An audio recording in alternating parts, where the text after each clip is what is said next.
I'm Julie Riederer. I'm a Senior Insights Manager, and this is UX Pursuit. Welcome to UX Pursuit, a podcast dedicated to the unique stories and journeys of UX practitioners, how they got where they are today, what hurdles they overcame, and what advice they have for those currently pursuing a thriving career in UX. I'm Tim Bridgham, your host, and my hope is that these conversations might help and inspire those who are currently in their own UX pursuit.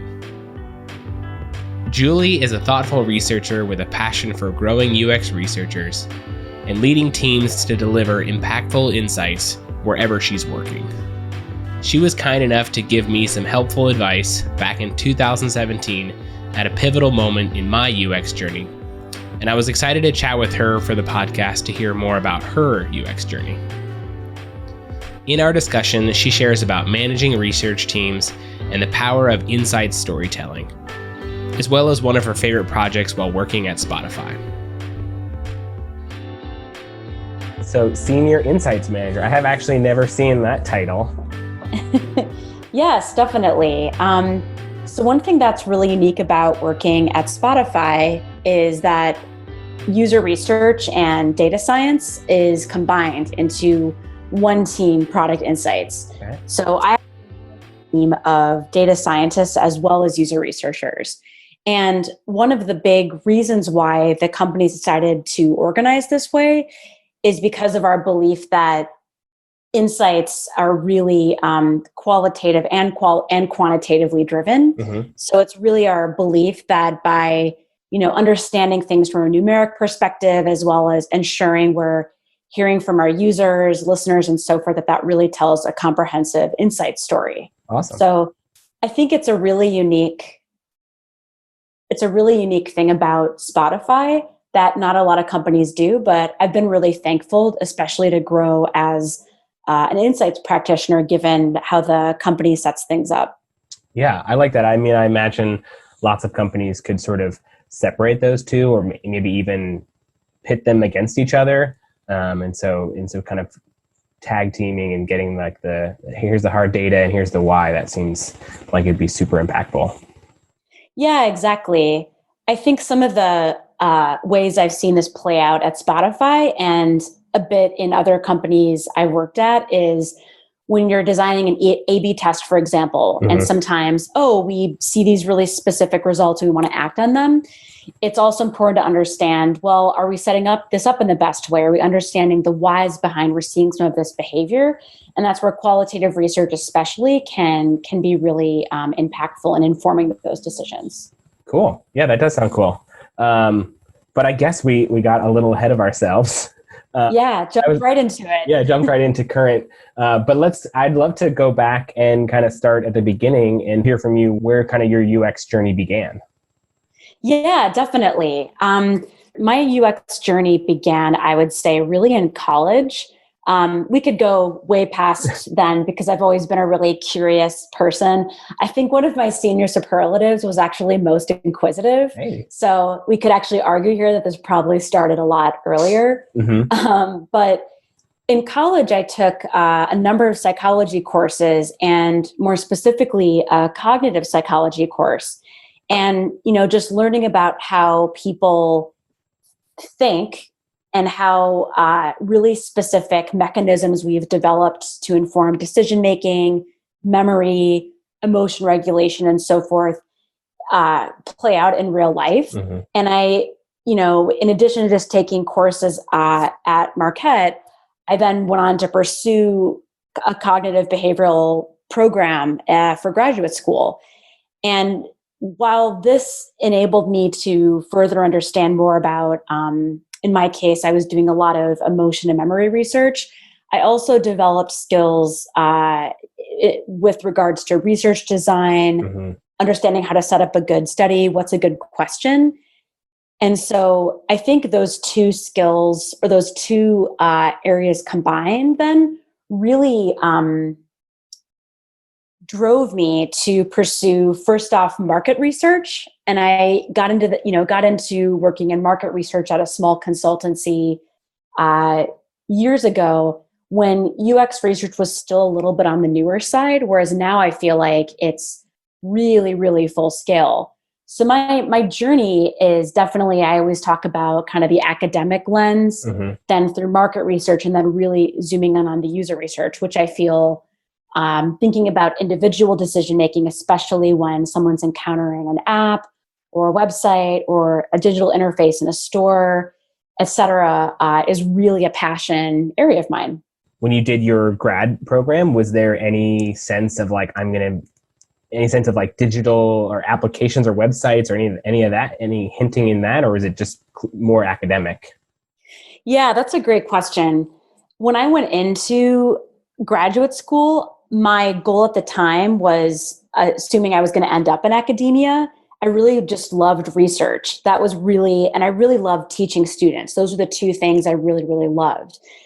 But when I started doing research, I have so much respect for those who are professors and work in academia.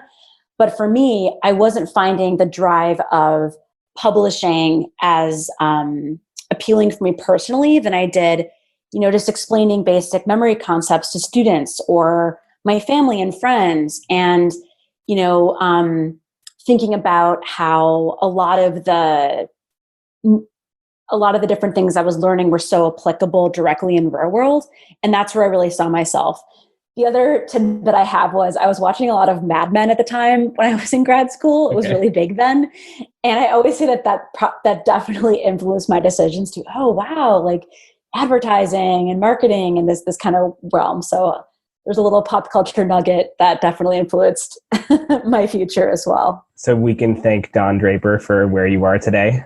Exactly. And I think her name was Dr. Faye. It was, she was in an earlier season, but she was a market researcher. Oh, okay. And I remember her running focus groups and things like that. And it's like, oh my gosh, she's kind of, answering questions and in a space that are informing, in this case, advertising decisions that I'm learning about right now in the classroom, So yeah, but Don Draper, Peggy Olson, the whole crew is really, really to thank for where I am today, for sure. That's awesome.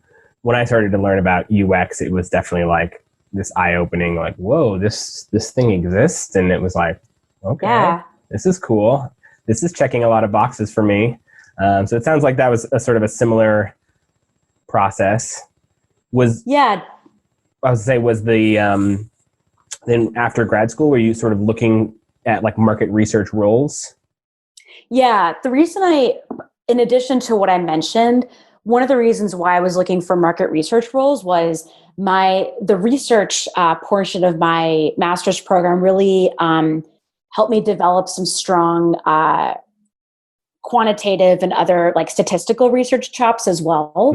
So I found that, marketing my quantitative skills was really my foot in the door into the industry. And one of the challenges I had personally coming from academia was, I knew that I had these research skills. I had the curiosity, the appetite for how to be a strong researcher. Yet the feedback I would get when I interviewed places was, well, it's a big transition from academia to quote unquote real world jobs. I get this question a lot when I speak to people about my journey.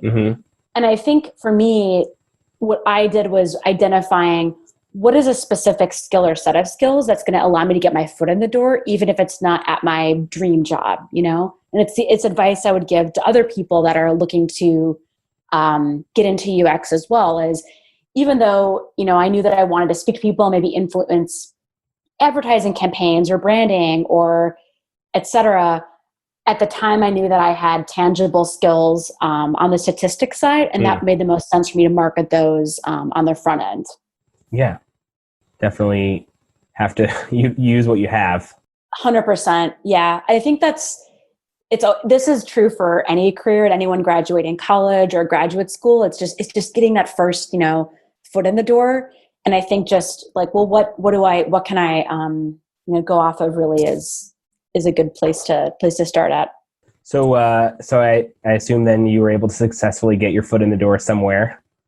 Yeah, I was lucky enough to land a contract opportunity with a small market research firm. I think they've rebranded. I'm not sure their name is today, but that's really where I started working with the quantitative director at the time and doing a lot of analyses that would be tied into presentations for Nickelodeon or BBC America or Kaplan. That it was exciting to be working with these big names that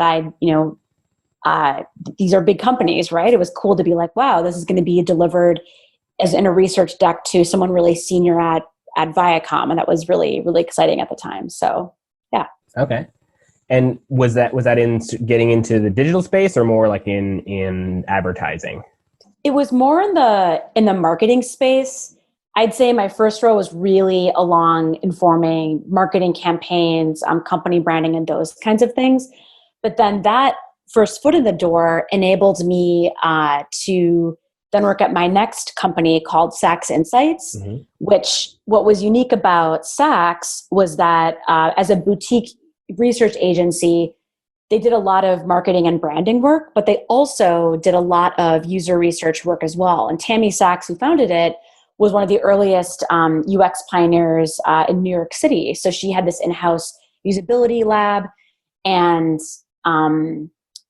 she was working with a team to identify unique ways of how we're doing usability testing so clients can see what's going on. And that's cool. Yeah, that's where I really got into UX, was the fact that the research they were doing was not just limited to marketing or branding. It was kind of all inclusive. And I think that's, I'm sure we'll get to this a bit later, so you can ask me again later too, that's fine. But, use UX research today at Spotify, for example, yes, while we are doing usability testing, and that's one part of it, we're often doing a lot of foundational research as well, and understanding user needs and, understanding things that tie into marketing and branding. So I think that it really is kind of, this world of research can be pretty big. It's not just limited to a computer screen or an app, for example.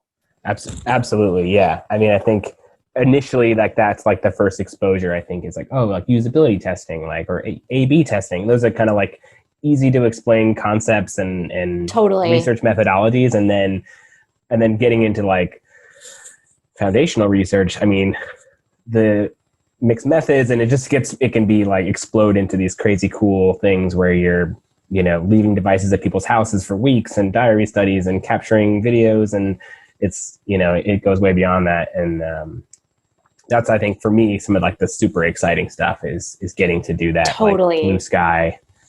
Hey, what is out there?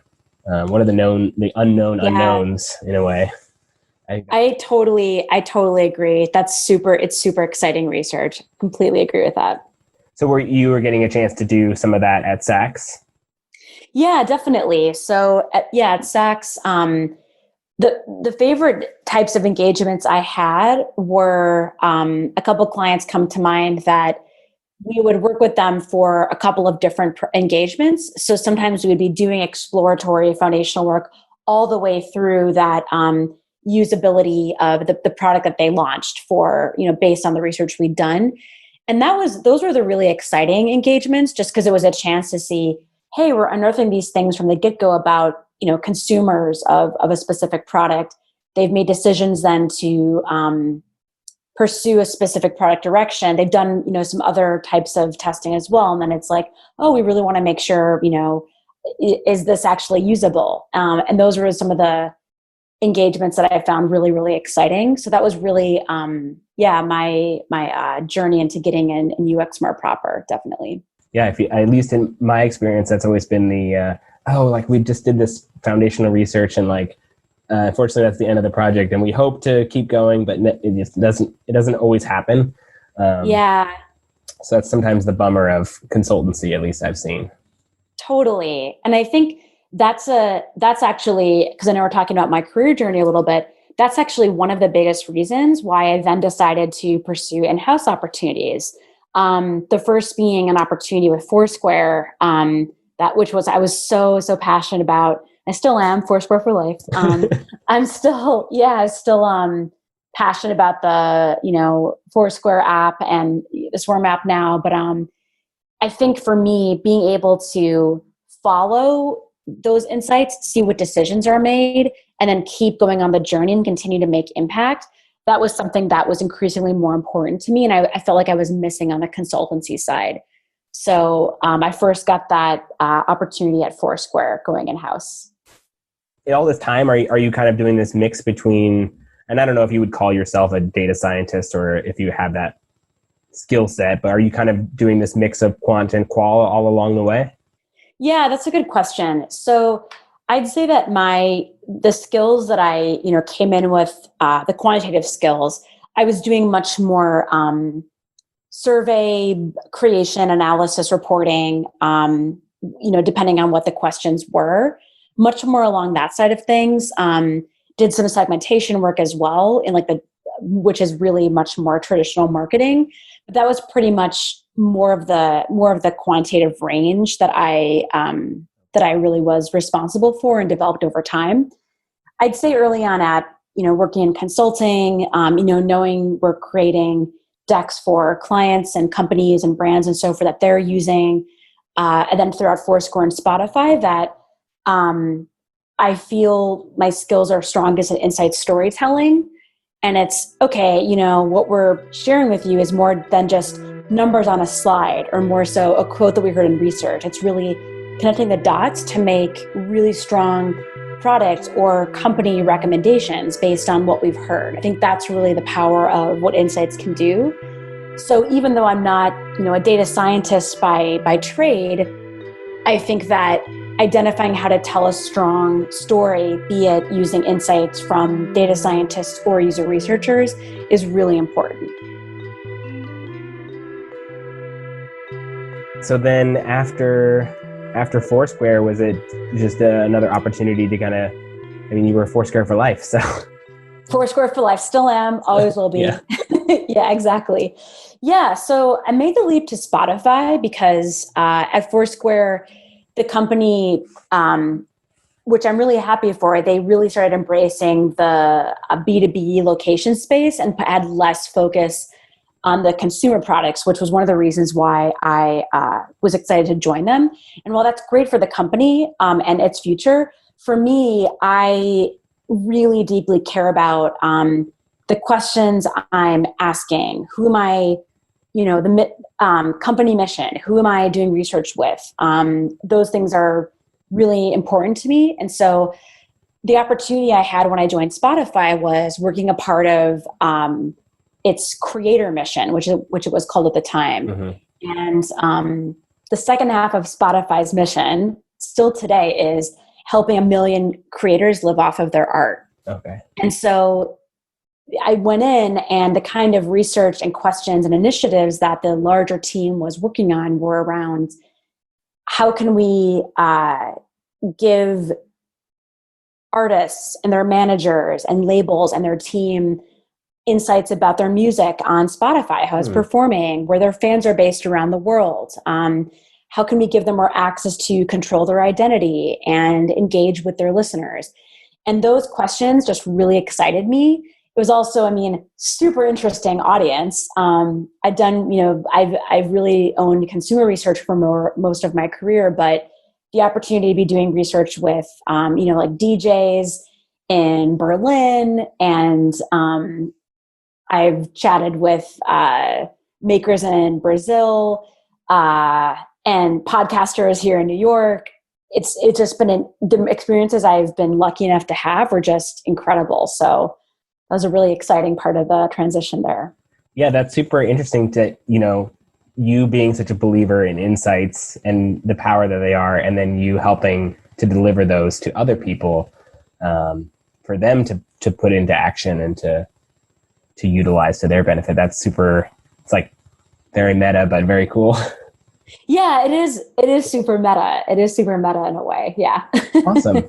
You eventually must have worked in, I assume you're more in a managerial role now, right?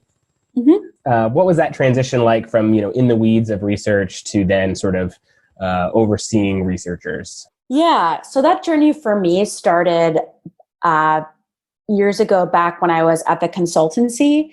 And I think for me, earlier I was speaking about how in graduate school, the two passion areas of mine were the research as well as the teaching.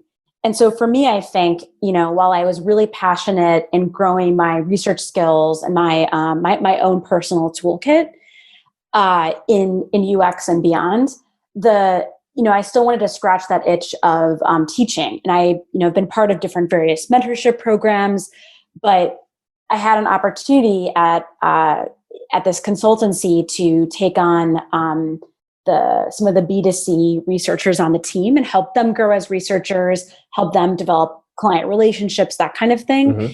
And I really, really just enjoyed it.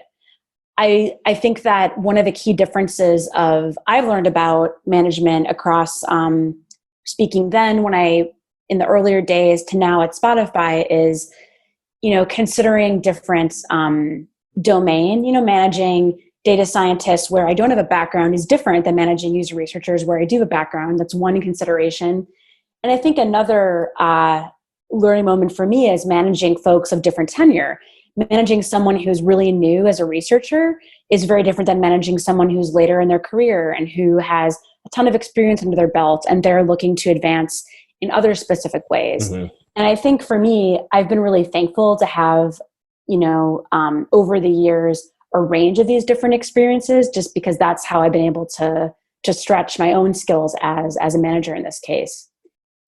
And then to your question about oversight of research, I personally feel most helpful when, a researcher on my team is trying to write a discussion guide, and there may be, it's a really complicated question for artist marketers. This is a really, nuanced area in music industry. Mm-hmm. And, they've looked at this document 17 times and it's just, I want another pair of eyes on it, or is there another way to ask this question, or is there something that you were missing based on previous research? That's where I feel like I can be helpful.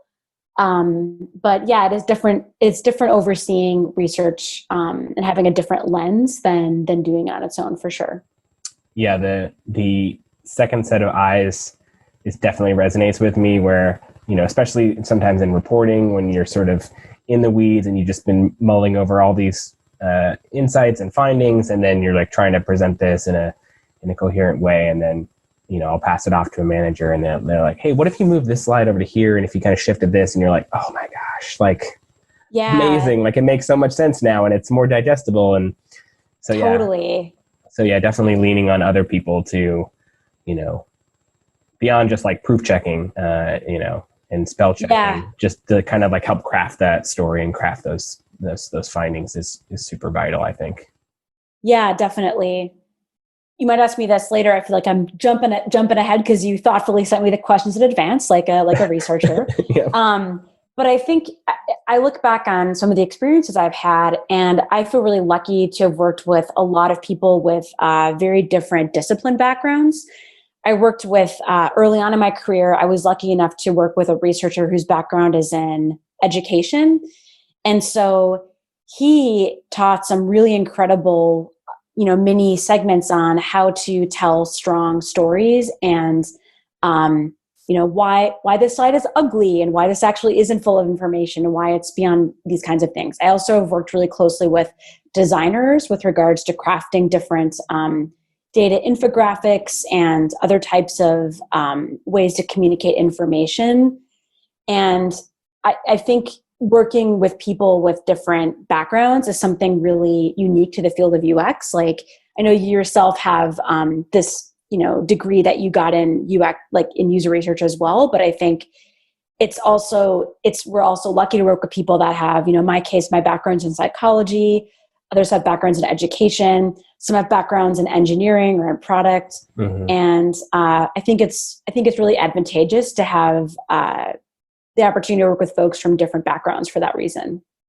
For sure, yeah, and because UX is pretty new, we do have a lot of people coming from kind of these different backgrounds, or having maybe sometimes even like a second career in UX after having a career in, I have a coworker who has spent 5 years as a mechanical engineer and then now as a researcher. Yeah. And so it's, she approaches research in probably a different way than I would based on that experience. And she brings her own a unique skill set to that approach too. So I love that too. And I love working with engineers, for example, because having that, feasibility perspective is so unique as well. And like knowing what can and can't be built, or knowing the possibilities and things. And obviously that shouldn't be a blocker for conducting research. Like, oh, it's not possible, we shouldn't explore. Like, we should always explore it. But it's so cool I'm sure it's really cool to work with that colleague, just because I'm sure they just have have a really unique perspective to offer, for sure. Mm-hmm. As a manager now, or, as a director, I assume you're overseeing, hiring, and you mentioned kind of working with more junior researchers or data scientists. I'd be curious to, if you have tips or tricks or just sort of best practices when trying to break into a new job, or when applying, or even like interviewing for a job. Yeah, definitely. So the number one thing I look for as a hiring manager, be it looking for a data scientist, an analyst, or a user researcher, really especially coming in mind to UX, is genuine curiosity.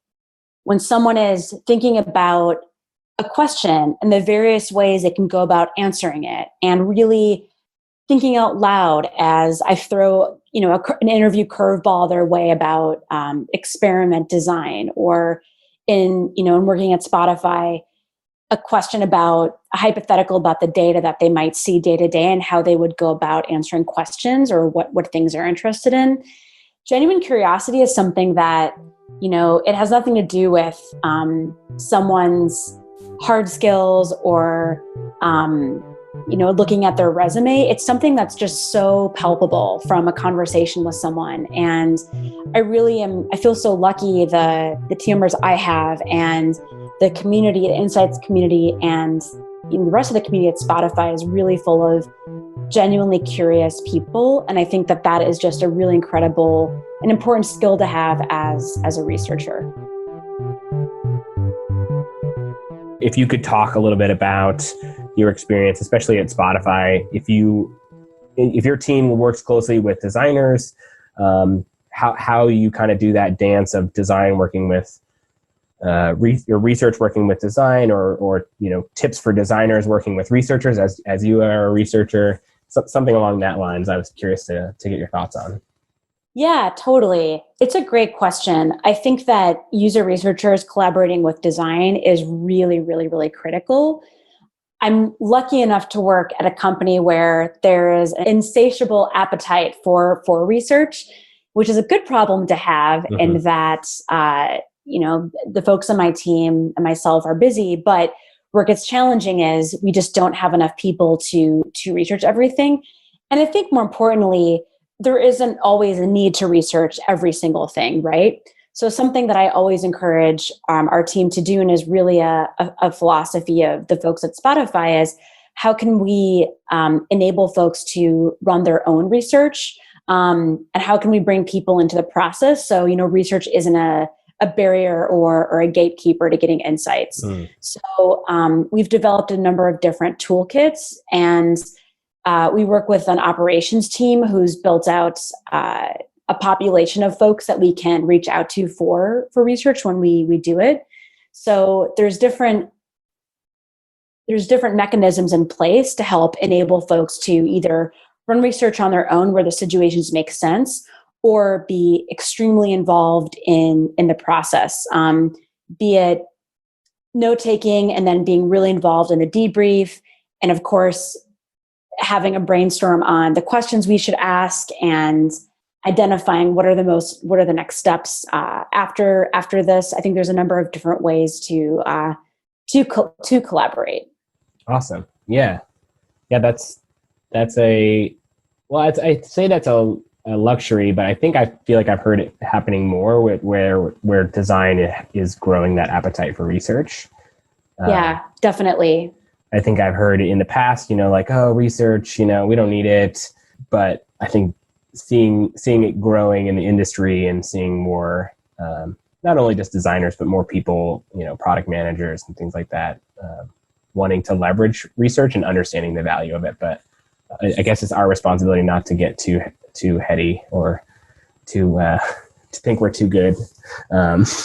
No, totally. And I think that that can be a challenge at some, organizations or in some situations where it's like, well, research is a blocker because they need to do this. And I think it really is identifying what are the opportunities where, well, this is why you're better off having a researcher actually run the research. And these are opportunities where we actually don't need to do research on this specific question. And that's okay too. I think both of those situations present their own challenges, but I think it's good to be just aware of both and how to mitigate when needed. Yeah, that's a great point. I was curious, just since you have talked about combining data science and like more qualitative research together, and maybe illustrating kind of what that looks like. I think that'd be interesting to understand. Yeah, because these disciplines I've seen more siloed and not working so closely together. Yeah, totally. So one of my favorite projects I've ever done at Spotify was for a feature that's now available for our artists and teams. It's something called new music submission. And so I'm going to start with what the problem was and how I went about it and collaborated with other folks, including data scientists. So basically, some years ago, one of the number one questions from artists and teams was, well, how can I get on these playlists at Spotify? How can I get on New Music Friday? How can I get on Rap Caviar? And so forth, because those playlists are in the ears of so many millions and millions of people that it can really change an artist's life if they have that kind of visibility, right? Mm-hmm. So for some time, Spotify has an incredible editorial team. And these are people that, live and breathe music. They're so good at their jobs. They have such a unique skill and just, I think, very highly of our editorial team. And for some time, how they were getting new music, because, they put a lot into the editorial playlist that they make for Spotify, was a variety of different ways. And, we have editors around the world. Some were receiving Google Forms, some were, only speaking through Facebook Messenger or using WhatsApp. Some were, I know for one of the editors, I think his kids were getting messages on Instagram to try to get visibility. I mean, it was a little crazy. And so, yeah. And I mean, you can understand this is problematic for a few reasons. One, it's, this is some time ago, but, this is difficult because it's inconsistent. And frankly, it doesn't really create this meritocracy where everyone really has access to everyone. It was only, if you know someone, and then we'd find out about situations where, I'm going to sell you this person's email address. These third parties that were trying to, make a profit off of selling Spotify email addresses, which is really not, something Spotify stands for, of course. Yeah. And Spotify really genuinely just wants, to give people a chance and put out really great playlists for listeners and support artists as well. So this was a problem, and we wanted to create a way for everyone to have a shot at getting new music on Spotify and really create what we kept using this word of meritocracy. So the research I designed was threefold. It was understanding, first of all, what are the different challenges that Spotify editors have currently, and I mentioned some of them, but what are their workflows like, and how can we identify a system that everyone in theory is going to use if we have to kind of revamp things and do this, global overhaul? Two, we interviewed artists and managers around the country to understand more about their goals in promoting new music, how they might want to go about pitching if it were songs to editors, and just understand more about their pain points currently, and hear and understand how we could address those. And then finally, we relied a lot on listener understanding as well, just to get a sense of when people want to hear about new music and so forth. So out of this, multi-pronged research approach, we developed this feature, new music submission, that allows artists and their teams, anyone who has access to Spotify for Artists, to be able to pitch a specific track from a new release that goes to the editor team. And the editor team uses this tool internally to identify and listen to new tracks from there. So that was a really exciting effort. And before this product launched, I worked closely with a data scientist to get a sense of, hey, who's using Spotify for Artists today? Can we predict, since you need to have access to Spotify for Artists to be able to use this tool, what kind of predictions can we make about sign-up rates and things like that for the product? That was really a really interesting way to think about and identify and predict some of the influx we would see over time. And from my understanding, it continues to be a really highly used feature. So another little fun nugget was, out of this experience, I was lucky enough to work with a product marketing team, and they have this really awesome set of videos on our site. If anyone listening to this is an artist themselves, there's a lot of videos on Spotify around how to use Spotify for Artists and how to use our insights to make decisions about your music and connect with your fans and so forth. But I connected with the product marketing team, and I have a little cameo in one of the videos called How Playlists Work, which is a top video on Spotify, I'm sure you can imagine. So if you go to How Playlists Work, you might see a friendly Midwesterner speaking quickly. So there you go. Oh, that's awesome. That's so cool. Yeah, that sounds like a super fun and engaging project. I like sort of that, three-pronged approach, at least, yeah, you could talk to these editors and get all that sort of stuff, but then you could leave out another important piece of the puzzle, and things could go haywire. And so you have to cover kind of all your bases there. Totally. And I think, one more data point to add, which was really unique, was having access to all of this data around how and when music is submitted on Spotify has given us a lot of insight into how releasing trends have changed over time, at least for on Spotify and possibly other platforms as well. But, release cadence. And for example, this shouldn't be a surprise, but we're seeing so many more people just release singles as opposed to, traditionally waiting years before having different albums, and a lot of surprise albums, looking at Taylor Swift, those kinds of things. Mm-hmm. So I think identifying those macro trends were super, super helpful in informing this product as well. Got it. Have you had an interview with Taylor Swift for a product yet? I wish. I'm such a Swiftie, and I would love to have a conversation with her about so many things. I have not been fortunate enough to chat with her or her team at this point. Yeah. Someday, Tim, someday. Fingers crossed that it happens. Exactly. Yeah. That's awesome. Well, thanks for sharing that story and a past research project. Like I said, super interesting way of approaching that problem. I like it. Yeah, definitely. Yeah. So I'm curious, what's next for your UX career? What are you thinking down the road? Or maybe you're just thinking about getting a report out tomorrow.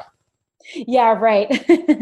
There's always the short term and the long term. I think, short term, I really have valued being able to build a research team of insights practitioners. So helping them grow within the company and accomplish their goals and delivering impact within Spotify is really top of mind for me as a leader. I think, next in my career, either at Spotify or beyond, I've really just been passionate about building teams. I think, an interesting space to consider for the future would be really building a team from scratch, either to a company that's really going to need to use research, or a team within Spotify that is similarly maybe not new to research from a company perspective, but is really incubating an idea, and it's something on the newer side. So yeah, I think those are some passion areas of mine for sure. That's cool. Yeah, I'll be hosting this podcast, or I am, in the future hosting this podcast through Anchor, which I understand is a subsidiary of Spotify. It wasn't planned that way. I'm not trying to be a brown noser, but just seemed like a really interesting and cool tool. And then when I saw it was connected to Spotify, I was like, well, that seems like a logical decision. So maybe they need a from the ground up research team. Yeah, definitely. It's great that first of all, happy to hear that you're using Anchor. That's great. Any feedback, send it my way. But I know folks over there. But okay.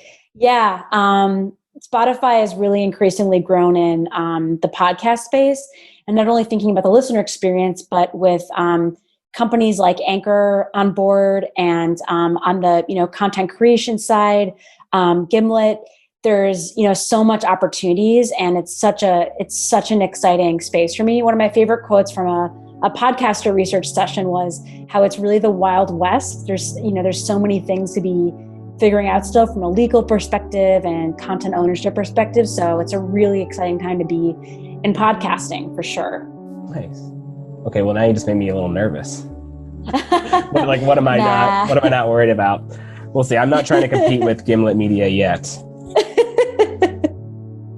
Awesome. Well, Julie, thank you so much for taking time to share your story and just kind of sharing more about your work and working at Spotify. It's super exciting and interesting stuff. I know for me personally, as a kind of a music junkie as well, but I think just also as a research junkie, kind of hearing more about what you and your team are doing. That's super interesting and cool.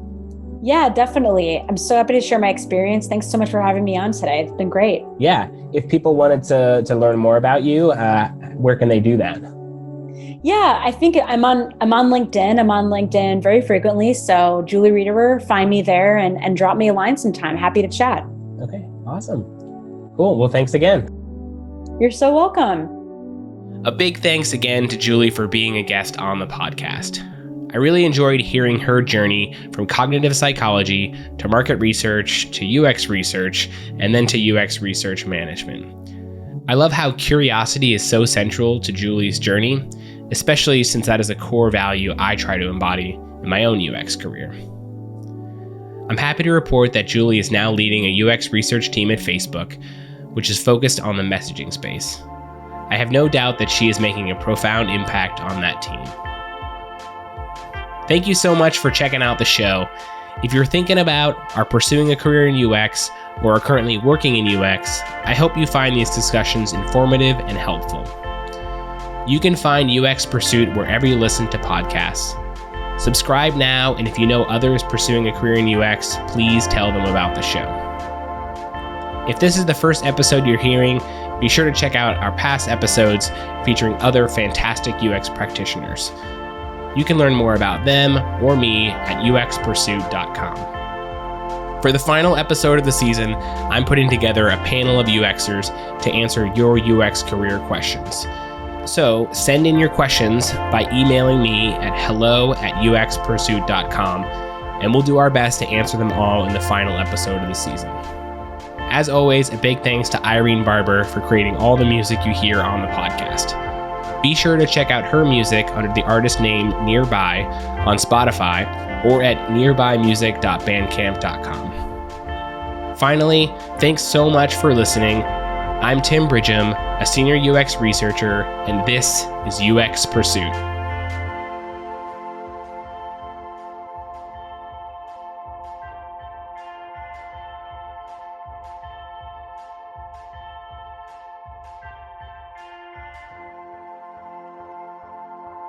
I'm going to take a picture and text Colin because he's going to, he was over for dinner a couple weeks ago, and I mentioned, I was like, oh, Tim reached out about a podcast. He's like, Tim is a podcast? Like, he didn't know about it. It was so funny.